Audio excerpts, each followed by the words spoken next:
আসসালামু আলাইকুম ওয়া রাহমাতুল্লাহি ওয়া বারাকাতুহু। প্রিয় প্রবাসী ভাইয়েরা, আশা করি আপনারা প্রত্যেকে ভালো আছেন। খুবই গুরুত্বপূর্ণ একটি ভিডিও নিয়ে আজকে আপনাদের সামনে এসেছি। যারা আমরা সৌদি আরব প্রবাসী আছি, এদের মধ্যে যারা বুফিয়া বা মাতাম বা কোনো বাকালাতে কাজ করতে চায় বা এমন কোনো প্রতিষ্ঠানে কাজ করতে চায় যে সকল প্রতিষ্ঠানে কাজ করলে অবশ্যই বলদিয়া কার্ডের প্রয়োজন হয়, অর্থাৎ আমাদের শাহাদার প্রয়োজন হয়। আর এই শাহাদা বানানোর জন্য কিন্তু আমাদেরকে বিভিন্ন পদক্ষেপ নিতে হয়। অনেকেই আমরা জানি কিভাবে বানাতে হয়, আবার অনেকেই কিন্তু এই বিষয়টি সম্পর্কে জানি না। আমার সাথেই দেখতে পাচ্ছেন আমার এক ছোট ভাই বলদিয়া কার্ডের জন্য অলরেডি মেডিকেল করেছে, এখনো বলদিয়া কার্ড কিন্তু সে হাতে পায়নি। তবে কিভাবে সে মেডিকেল করলো এবং কতদিন পর তার মোবাইলে SMS আসবে, কি কি কাগজপাতি লেগেছে এবং কত টাকা খরচ গেছে, এই বিষয়ে আজকের ভিডিওতে তার মুখ থেকে আমরা তথ্য নিব। এবং পরবর্তীতে সে যখন বলদিয়ার কার্ডটি পেয়ে যাবে, তারপর কিভাবে সে বলদিয়ার কার্ডটি হাতে পেল সেই প্রসেস সম্পর্কেও আপনাদেরকে তথ্য দেওয়ার চেষ্টা করব। অবশ্যই সম্পূর্ণ ভিডিওটি দেখবেন এবং ভিডিওটি যদি ভালো লেগে থাকে অবশ্যই ভিডিওটিকে শেয়ার করে দিবেন।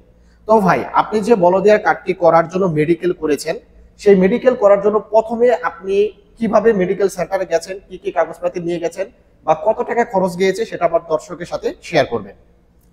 প্রথমে আমি মেডিকেলের সামনে যাই, ওখান থেকে রিসেপশনে যাই। রিসেপশনে যাওয়ার পরে আমার আকামা কার্ড চাই, ওখানে দেই।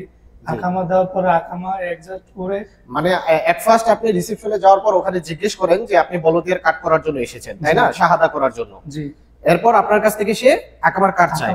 আচ্ছা, এরপর আকামা কার্ড দেওয়ার পর ওখান থেকে আমার লোকেশন বের করে সবকিছু অ্যাড করে, মানে আপনার যত ইনফরমেশন আছে সেগুলো অ্যাড করে। তো রিসেপশনে যখন আপনি আপনার সকল ডাটা এন্ট্রি করে তখন কত টাকা নিয়েছিল এই বলদিয়া কার্ডের জন্য যে মেডিকেল করেছেন সেটার জন্য কত টাকা নিয়েছিল? আমার কাছ থেকে রেজিস্ট্রেশনে এন্ট্রি নিয়েছিল 149 টাকা। আচ্ছা, 149 টাকা আপনার কাছ থেকে নিয়েছিল।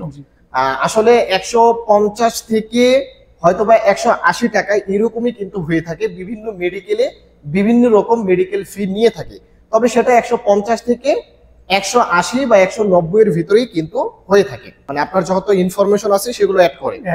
আচ্ছা, অ্যাড করার পর আমার হাতে দুটো স্লিপ দেয়। এই যে একটা আমার হাতে আছে। জি জি, আমি একটু দেখাই দর্শকদের। এই যে দেখতে পাচ্ছেন দুটো স্লিপ দেয়, এর ভিতরে এটা হচ্ছে একটি এবং আরেকটি হয়তোবা তারা জমা নেয়। ওনারা জমা নিয়েছে একটি। জি। প্রথমে যাই একটি রুমে পাঠায়, ওই রুম থেকে আমার প্রথমে রক্ত পরীক্ষা করে। জি। এই রক্ত পরীক্ষার জন্য 100 রক্ত নেয় তারা। আচ্ছা। তারপর দ্বিতীয় রুমে পাঠায়, ওখানে যাই, ওখান থেকে হাম্মামে পাঠায়। হাম্মাম থেকে প্রস্রাব পরীক্ষা করে। প্রস্রাব পরীক্ষা করার জন্য ইউরিন নিয়ে থাকে। আচ্ছা, ওকে। ওখান থেকে ওই কাজ শেষ হলে তারপর আমাকে আরেক রুমে পাঠায়। জি। ওই জায়গা হলো এক্স-রে রুম, ওই জায়গায় বুকের এক্স-রে করানো হয়। আচ্ছা। এক্স-রে করানো শেষ হলে আমি আবার আমাকে কাউন্টারে পাঠানো হয় রিসেপশন থেকে। আমি ওই জায়গায় মানে ওনারা কি বলে লাস্ট কাজ শেষ এই এক্স-রে করার পর ওনারা বলছে তোমার কাজ আপাতত শেষ, 2-3 দিন বা 4 দিন পর তোমার একটি মেসেজ আসবে। মেসেজ আসার পরে তোমার এই মেডিকেল রিপোর্ট দেওয়া হবে।